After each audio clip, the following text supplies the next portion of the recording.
आज भगवत पादाब्द शंकराचार्य भगवान का अवतरण दिवस है।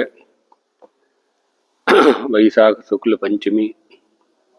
अवतीर्णश्च कालट्याम, केरल के कालटी नामक ग्राम में उनका अवतरण हुआ। भगवत पादाब्द शंकराचार्य जी ने अद्वैत वेदांत सिद्धांत को स्वीकार करते हुए वेदोक्त शास्त्रोक्त मार्ग पर चलते हुए सनातनियों को चलने का उपदेश दिया। जिस समय उनका अवतार हुआ उस समय हमारे देश पर विधर्मियों ने बौद्धिक आक्रमण किया था।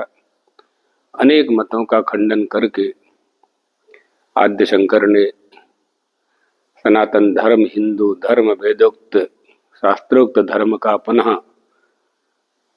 पुनर्स्थापना की और अध्यात्मवाद, यही बात है।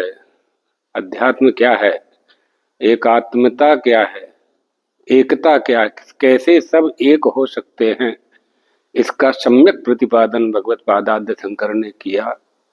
आत्मनि इति अध्यात्मम, अध्यात्मम भवम आध्यात्मिकम। भेद बुद्धि यानी प्रत्यक्ष चैतन्य ही अध्यात्म है।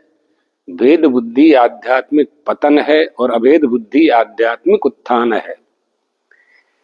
एतदर्थ उनकी परंपरा में पीठद्वयाधीश्वर भगवत पादाब्द शंकराचार्य की परंपरा को सुदृढ़ करने वाले हमारे सद्गुरुदेव भगवान ने आध्यात्मिक उत्थान मंडल की स्थापना की थी। जो मंडल आज भी धर्मांतरण रोकने में श्रेष्ठ भूमिका का पालन कर रहा है और करवा रहा है। भगवत पादाब्द शंकराचार्य सनातन धर्मावलंबियों के लिए, हिंदुओं के लिए आदर्श हैं। आदर्श की बात तो क्या है, पूरे विश्व के लिए आदर्श हैं। अगर उनके सूत्र को हम पकड़ें, उनकी एकता के आदेश को, एकात्मवाद के उस आदर्श को पूरा विश्व स्वीकार कर ले तो कहीं कहीं भी विवाद की और युद्ध की स्थिति ही उत्पन्न ना हो।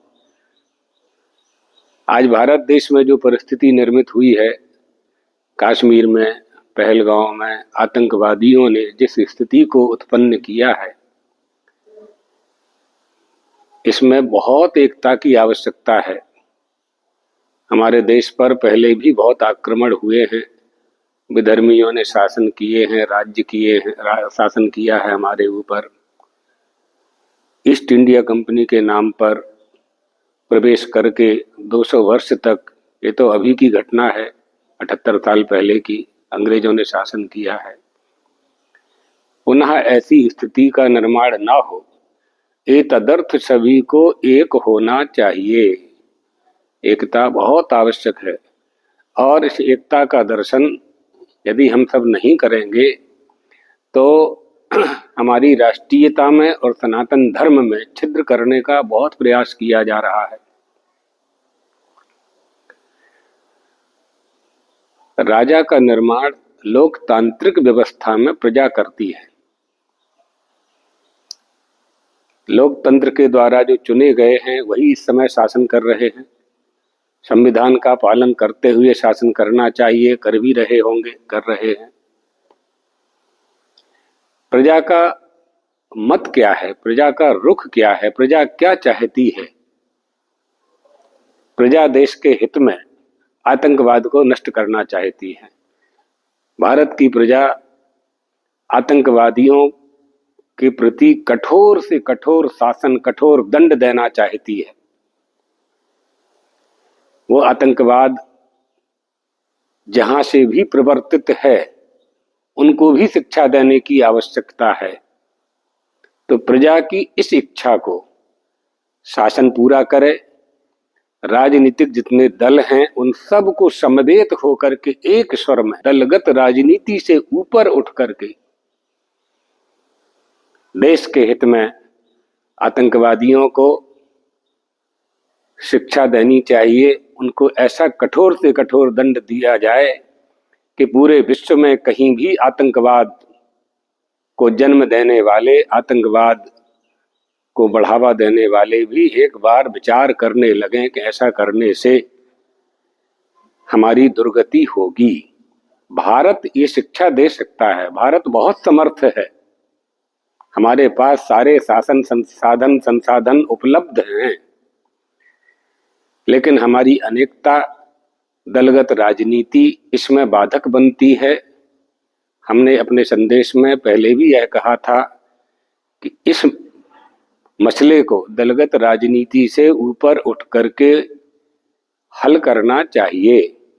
भारत सरकार, कश्मीर की सरकार, पूरे देश में जितने भी 28 राज्य हैं, उन 28 राज्यों के मुख्यमंत्री, राज्यपाल, मंत्री, विधायक, सांसद इस विषय में एक होकर के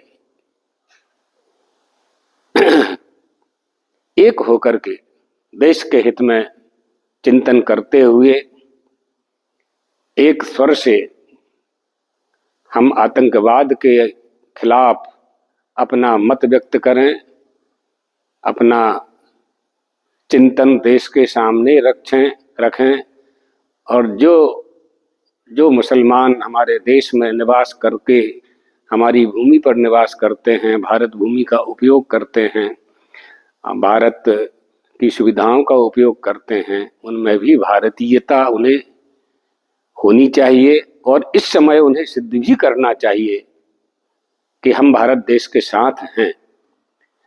ऐसा होने से आतंकवादियों की रीढ़ की हड्डी टूटेगी, क्योंकि इस बार ऐसा नहीं कि पहली घटना है, इसके पहले भी बहुत घटनाएं हुई हैं।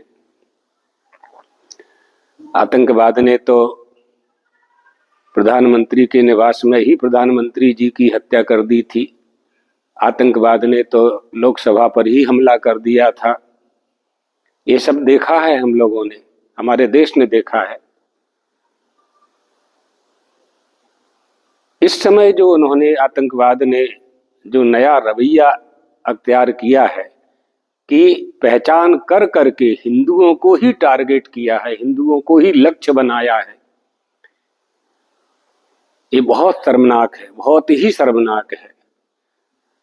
जो भ्रमण करने के लिए गए थे उसमें बहुत से समाज के लोग थे, बहुत से धर्म के लोग थे, उनका कोई अपराध नहीं था। कश्मीर जाना कोई अपराध नहीं है, कश्मीर भारत का अंग है।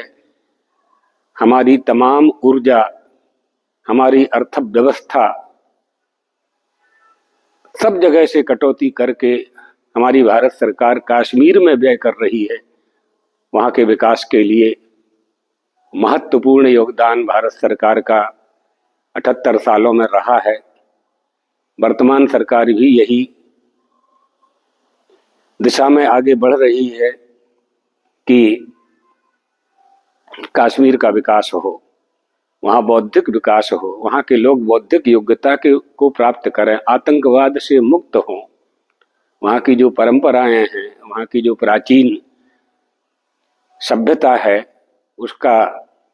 उसको पुनर्जीवित करने का प्रयास सरकारों के द्वारा होता रहा है, होता रहना चाहिए।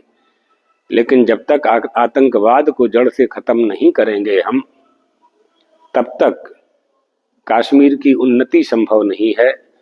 वास्तव में कश्मीर में जो परिस्थिति है वर्तमान में, वो वहाँ की एक विशेष समाज के बहुमत के कारण और उनके द्वारा समर्थन दिए जाने के कारण भी है। एक कारण है, और भी कारण है, लेकिन एक कारण यही भी है।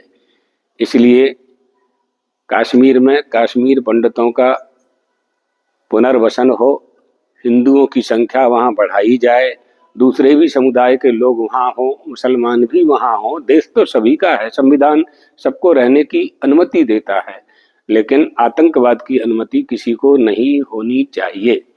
तो भगवत पादाद्य शंकराचार्य के अवतरण दिवस पर एकता का जो संदेश उन्होंने दिया था, वो हमारे देश का आदर्श है। आत्मैकत्व विद्या प्रतिपत्तये, कैसे एकता हो, भूतेषु भूतेषु विचित्य धीरा। प्राणी मात्र में परमात्मा का दर्शन करने वाली यह संस्कृति आतंकवाद को कैसे सहन कर सकती है? नहीं किया जाना चाहिए। हमारी भारत सरकार से भी अपेक्षा है और राजनीतिज्ञों से भी अपेक्षा है इस मसले पर एक होकर के इस समय आतंकवाद को हम मुंह तोड़ जवाब दें। भगवान द्वारकाधीश, भगवान चंद्रमौलीश्वर सबकी बुद्धि में धर्म की स्थापना करते हुए, राष्ट्रीयता की स्थापना करते हुए, देशभक्ति की स्थापना करते हुए उन्नति के मार्ग को प्रशस्त करें। यही भगवत पादाद्य शंकराचार्य के चरणों में हमारा निवेदन है, प्रणाम है, वंदन है, अभिनंदन है।